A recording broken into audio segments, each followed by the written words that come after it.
everybody, welcome to Adobe Live. My name is Wade Acuff, and I'm going to be your host for this video challenge today and for a few more that's coming up in the next couple of weeks. We did one last week. If you want to catch any of these, you can check it out on Adobe Live, or here on Behance on Adobe Live, or on our YouTube channel. So be sure and check that out. I want to say hello to chat before we get started. What's up, chat? Clever Umacorn, how's it going, everybody? Good to see you all.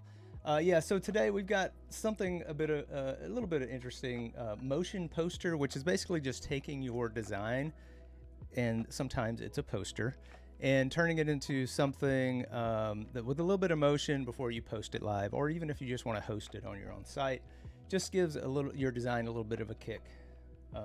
And today I did pick a topic that is sort of close to my heart. All right, so this is a sticker I made a while back, a couple of years ago.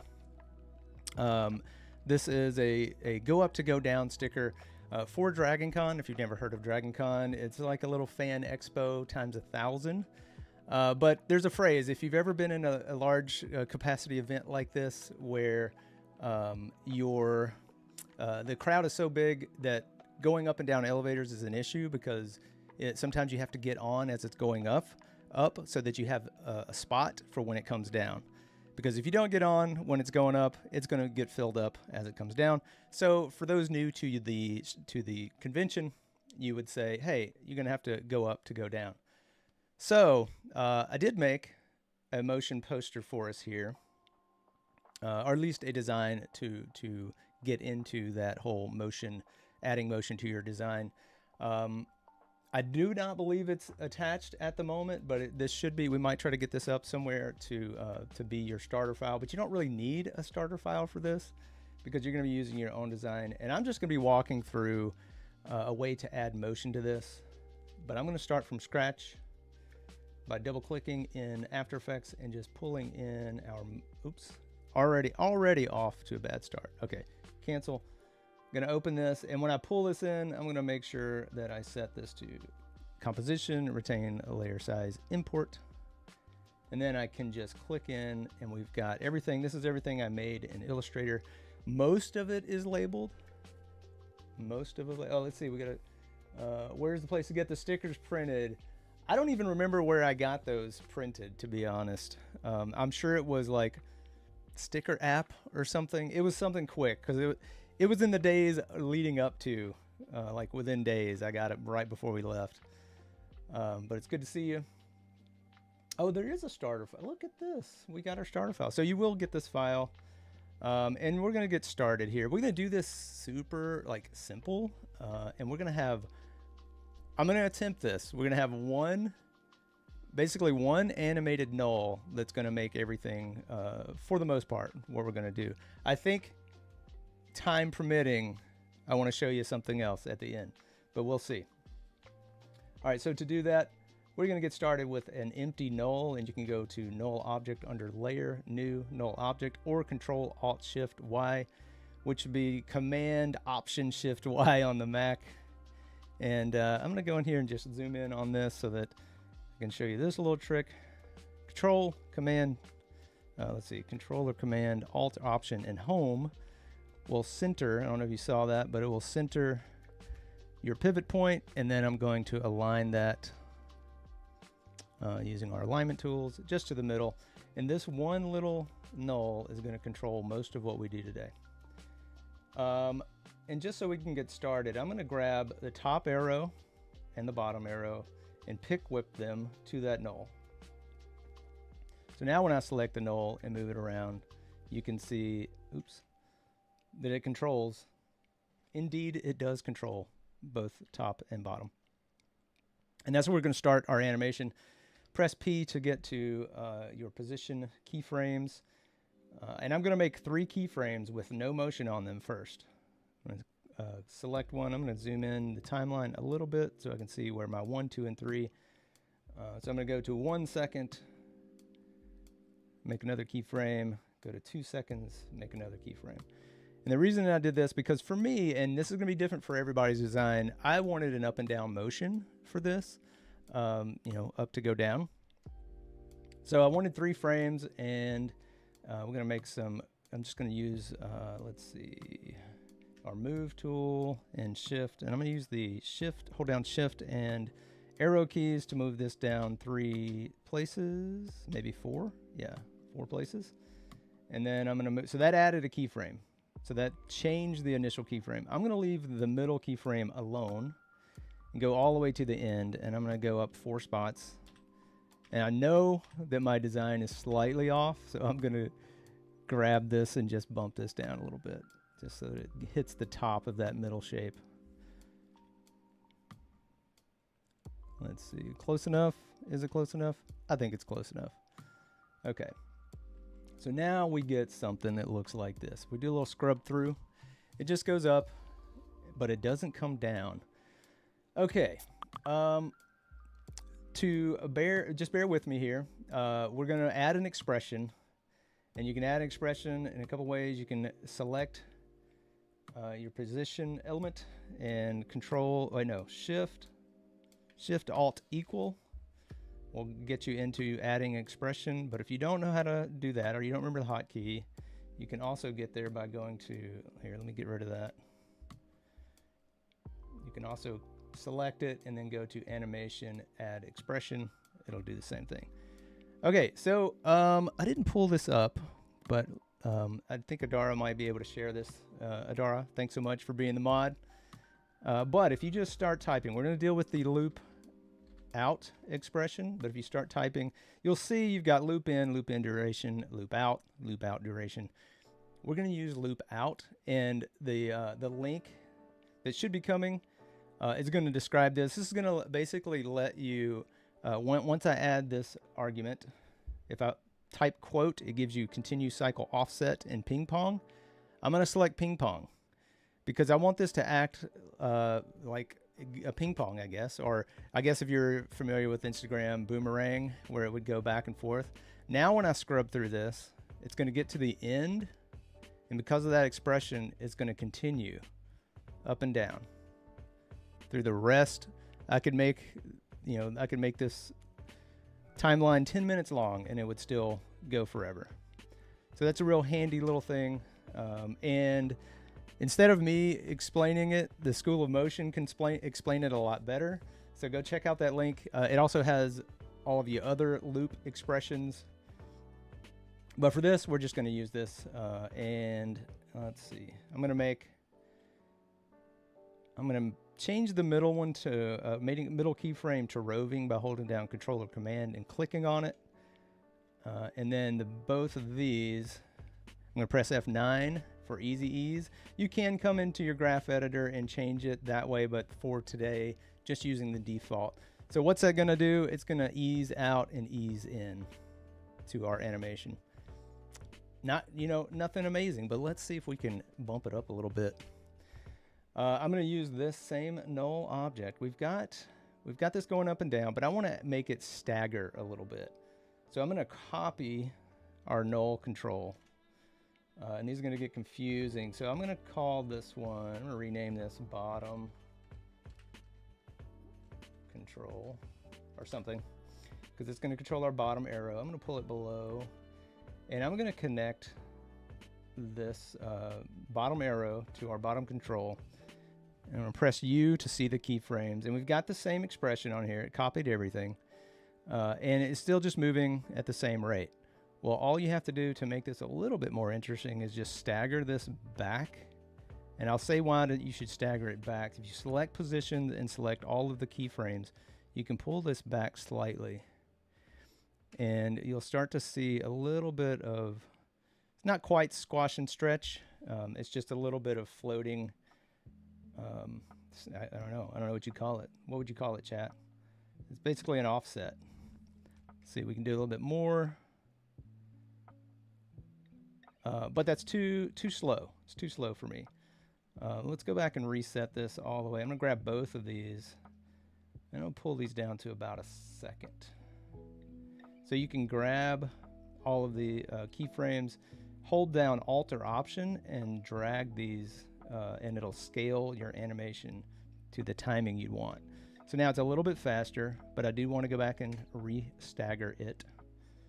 So for that, I am just going to select the position again, pull these back about 4 or 5 keyframes. See how that looks. Okay, looks good to me. Let's get in here. So the reason I pulled it back in space is because of the ping pong action. It's going to start from the start of the keyframe, even if it's off the screen, and then continue that motion. But if I take this and stagger it forward, it's going to only start that keyframe, that looping ping pong, after the end of that last frame. So it won't do anything until we reach that. So just make sure when you do this, if you want to use this for yours, you're staggering and pulling things back instead of forward, because your timing will be off. Okay. And then, all right, so now we've got everything set, really. Now all we have to do is kind of like attach things where we want them. And what I mean by that is I've got the rule and bottom shape down here. And I could just go ahead and grab these, put those on the bottom control, take our DragonCon and top shape type layers, put it on the null on the top. And now everything is kind of linked and we're moving. But let's do that stagger thing again. And what I'm going to do for that, I'm going to undo both of those. Copy this bottom control, Control D. Put this over rule down here.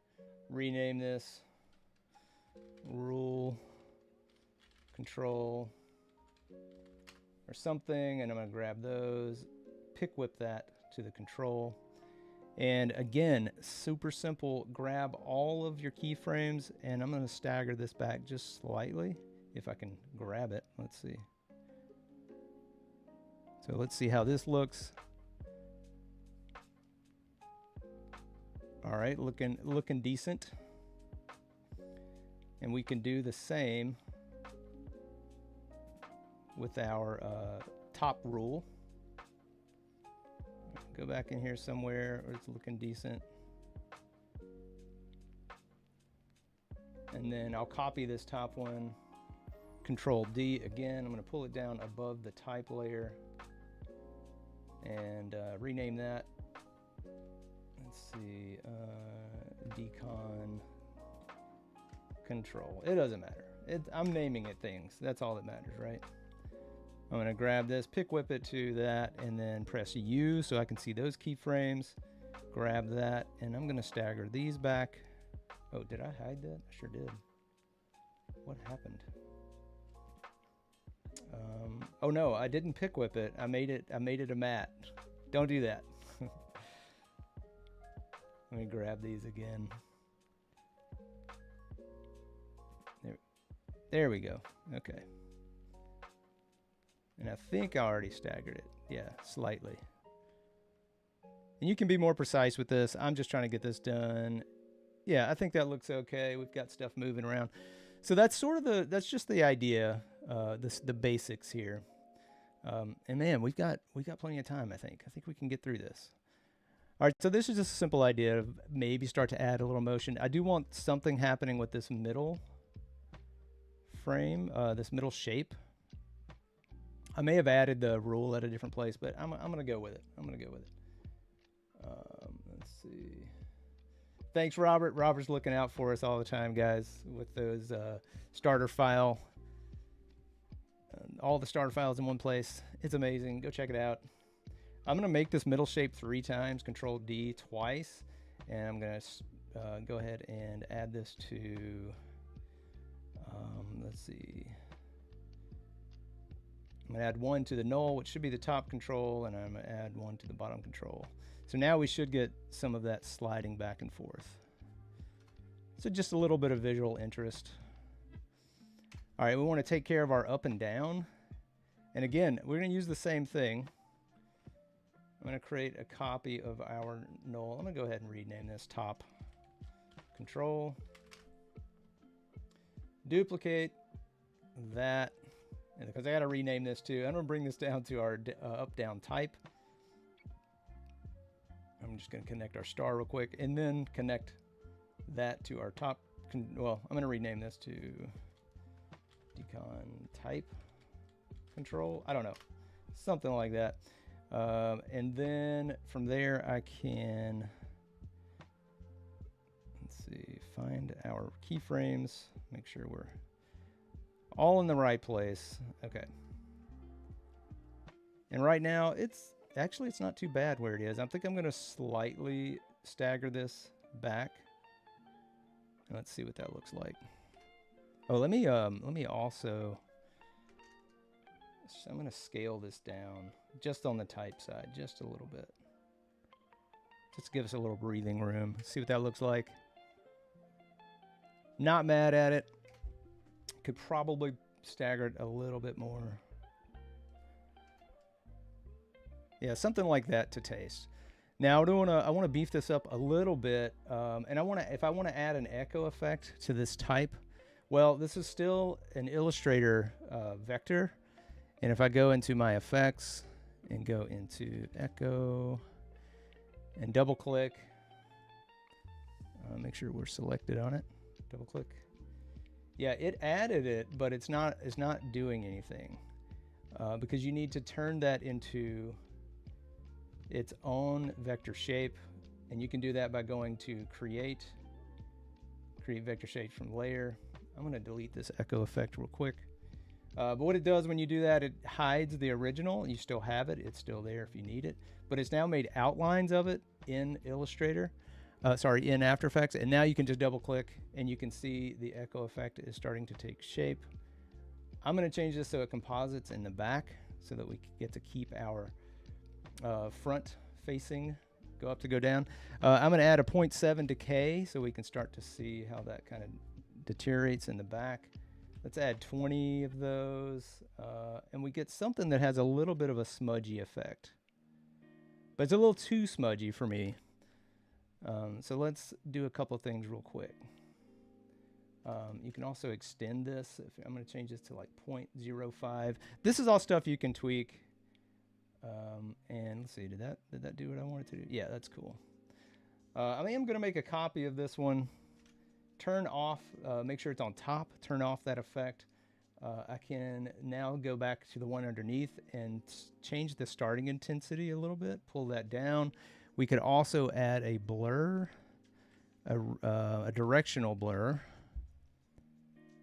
And what that'll do, we've got some noticeable steps, but if we want to make those steps a little bit unnoticeable, then you get this kind of action going on.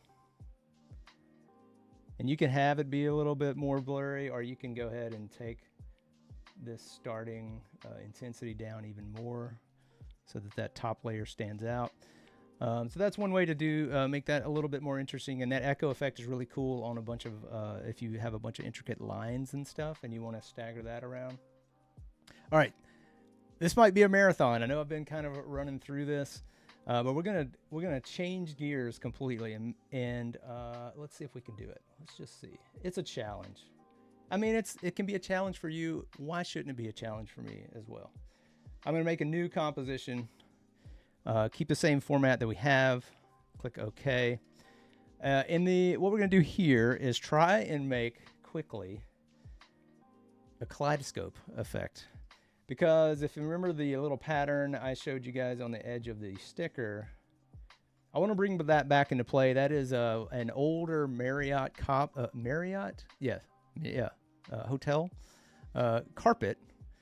That's known in Dragon Con circles. It's a whole thing, but I don't want to duplicate it. I don't want to copy it, due to litigation, potential litigation. So we'll make something similar. I'm gonna go to my shape. I'm gonna make some shape layers here. I'm gonna go to the Ellipse tool. Make sure you don't have anything selected. There's nothing here to select. So the first thing you're gonna be doing, let's see, that's fine. Okay, and turn fill off. So the first thing you'll do if you grab your Ellipse tool is you're going to be making shapes and not masks, and that's indicated by the little star shape by your cursor. And I'm just going to make a bunch of random stuff. I do have to speed it up here. If we get cut off, it's okay. Don't worry about it. I've been banned in a lot of places. Adobe should not be excluded from that list. And I'm talking about Banhammer, by the way. Okay. Let's see. So I'm making a bunch of these. I don't even care. I'm just kind of making something because I know I'm going to add a kaleidoscope effect to this. So I want, very importantly, these are all selected, that layer selected. I want to deselect it and then move back to our ellipse tool. And then I do want to have the, I'm going to turn the stroke off. This is the part that takes the most time. Turning all this stuff off and on. Okay, click OK. Why not? We'll do the red layer first. And I don't want this everywhere, and I want this kind of small because there's not a lot of red popping through. But I'm also extending this. You can see I'm kind of coming out here where you can't see it. That's because I'm going to add a rotation to this. And I want that rotation to stay on the screen. So I'm just going to make sure that I have some outside of our composition. Back. Oh, let's just change the color. Let's go to that bluish. Sure, why not? Click OK. Make sure we're not selected on anything because I want these to be all individual. I'm just going to add a bunch of blanks, a bunch of things. And you could do this with any shape. It doesn't have to be with, you know, these are just random. If you had specific shapes you wanted to add, that'd be cool. Time hammer. That's right. Time hammer is a better word, Robert. You're absolutely right. What's up, Frank? How's it going? All right, so I've added a bunch of this. I'm going to rearrange these. I want my yellow out circles in front. I want the blue shape in front of the red shape, I think, or red. It doesn't matter. Something like that. And then I am going to, with controller command Y, add a darker background. Pull that behind everything. Okay. Now we're going to animate this super quick. I know we're going fast. Rotation. I'm just going to add that. Come out to like 10 seconds. It doesn't matter. I'm going to rotate this all the way around. Maybe a few times around. And I'm going to copy this. Control C. Control V. Control V. So now when I open these up, you should see things that are animated. I'm going to swap these two out so they are at going different directions when they rotate. And let's see, we got something that kind of looks like it may be too fast. I'm going to pull this out. I may even stagger some of these. It doesn't matter for what we're doing. But now we can take all of this. Oh man, running out of time. Let's see, cancel, get all of these, pre-compose, Control Shift C, click OK, come over to our effects. And I want to add a CC Kaleido.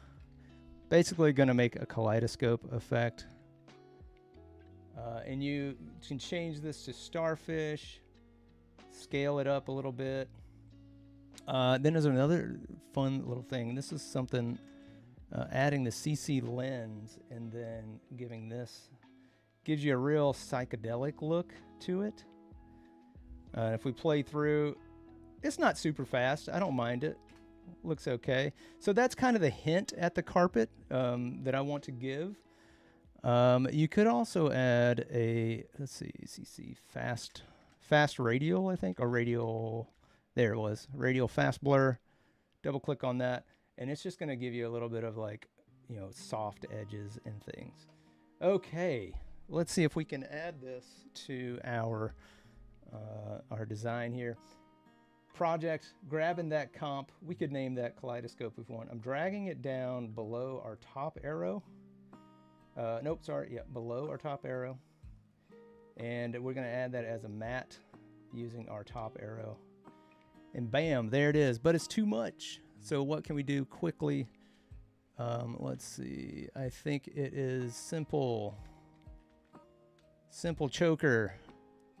Copy that. I'm going to pull this all the way up to 100. Turn our top arrow back on. Did I do that wrong? I think I did that wrong. Let's see. Top arrow. Nope, that's correct.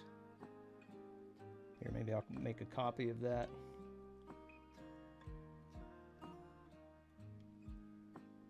Yeah, I think it's falling apart at the end here. Sorry about that. Let's see.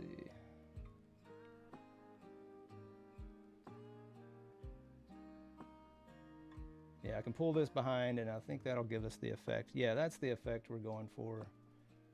Pull that all the way up.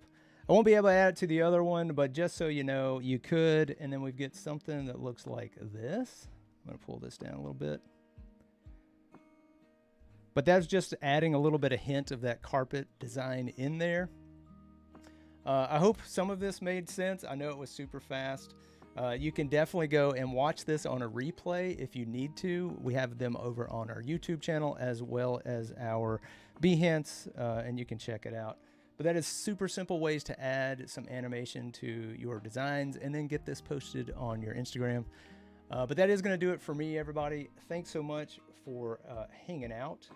And there's lots of great live content coming up. Let's see, what do we have next? Oh, we got Kendall. Kendall's coming up next. Stick around for that, and we hope to see you real soon. Bye, everybody.